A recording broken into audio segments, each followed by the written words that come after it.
Assessment ng kapulisan sa pagtatapos ng COC filing, update sa insidente sa Maguindanao at ang kanilang monitoring ngayong darating na halalan ating tatalakayin kasama si Police Brigadier General Jean Fajardo, ang hepe ng Public Information Office at tagapagsalita ng Philippine National Police. General Fajardo, magandang tanghali po. Magandang tanghali po, Ma'am Nina and Asequem, sa lahat po ng taga-subaybay sa inyong programa. Magandang tanghali po, Ma'am. Ma'am, kumusta po ang naging pagbabantay ninyo sa katatapos lang na paghahain ng Certificate of Candidacy? At ano po ang overall assessment po ninyo dito? Maliban po, Ma'am, doon sa insidente po kahapon bago po magtapos yung filing ng COC, particularly dyan po sa Maguindanao del Sur, ay naging mapayapa naman po pangkalahatan ang naging pagpa-file po ng COC nationwide po. Okay. General Fajardo, congratulations po muna. Yes, General. General. Maraming salamat po, Ma'am. Maraming salamat po. Yes, ano pong mga lalawigan ng mga naitala na insidente, na may insidente na related sa paghahain ng kanilang kandidatura? Ilan po yung overall na naging reported injuries at casualties kung meron man?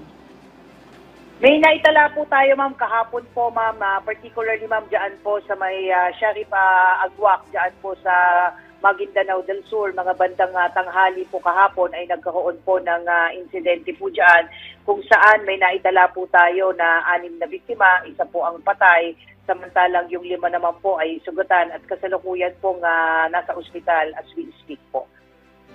Okay, may lead na po ba tayo sa shooting incident po na ito?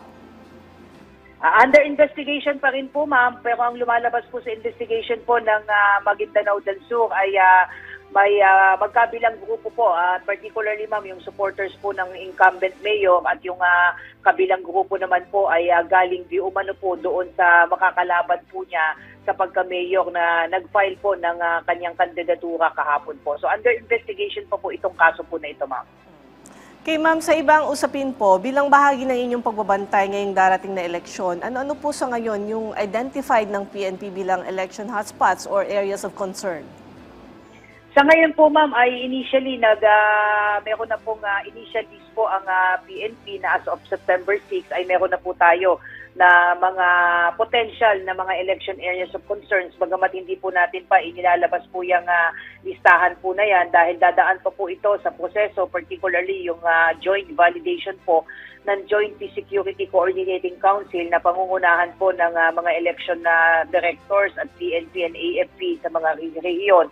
Pero ito pong initial list po natin ay galing din po ito, Ma'am, doon sa mga 2 previous elections kung saan may mga naitala po tayo na mga election-related incidents. Particularly, ang tinitingnan natin dito, Ma'am, yung mga existence po ng mga intense political rivalries and mga possible employment po ng mga partisan armed groups that would put them doon po sa 3 po nating categories, particularly yung yellow, orange, and red categories po.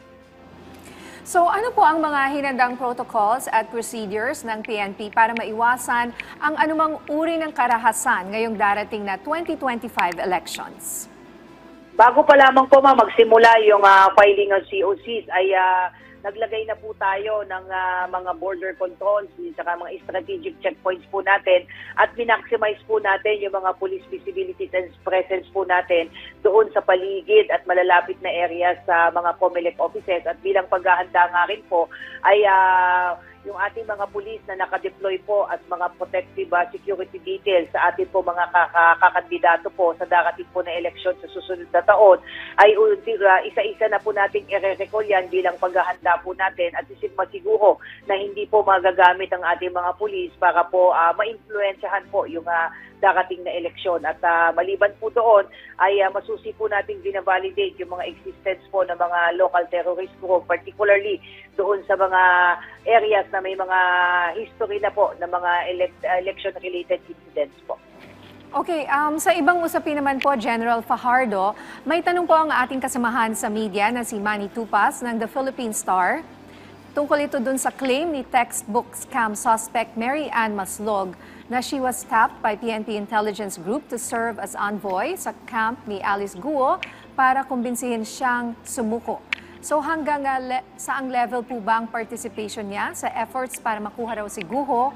And may investigation din daw po ba na gagawin ng PNP sa alleged na pagbisita ni Maslog sa PNP Custodial Center supposedly to pressure Guho to sign a prepared affidavit? Kausap ko kanina, ma'am, yung dating director po ng IGs, General Romy Macapas, and according to him, na ito pong si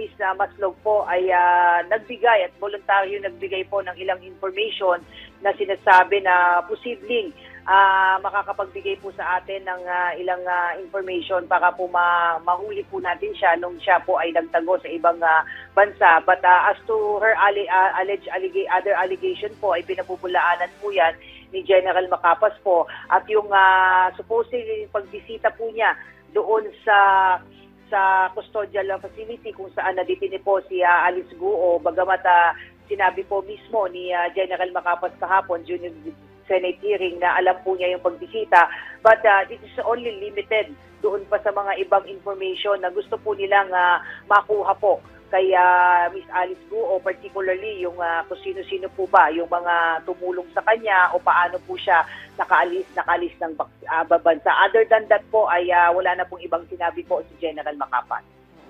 Ma'am, sunod na tanong po ni Manny Tupas, may na-violate daw po ba na protocol si Maslog dahil ayon sa kanya, 2 beses itong nakapasok ng PNP Custodial Center? Ay, paiimbestigahan po yan ng ating Chief PNP kung may na-violate po ba na pulisiya itong si Ginang Maslog po, particularly yung supposed visit po niya sa Custodial Center po ng PNP. May tanong din po si Patrick De Jesus ng PTV. Ano po ang statement ng PNP po sa pagkakatalaga kay DILG Secretary John Vic Remulla?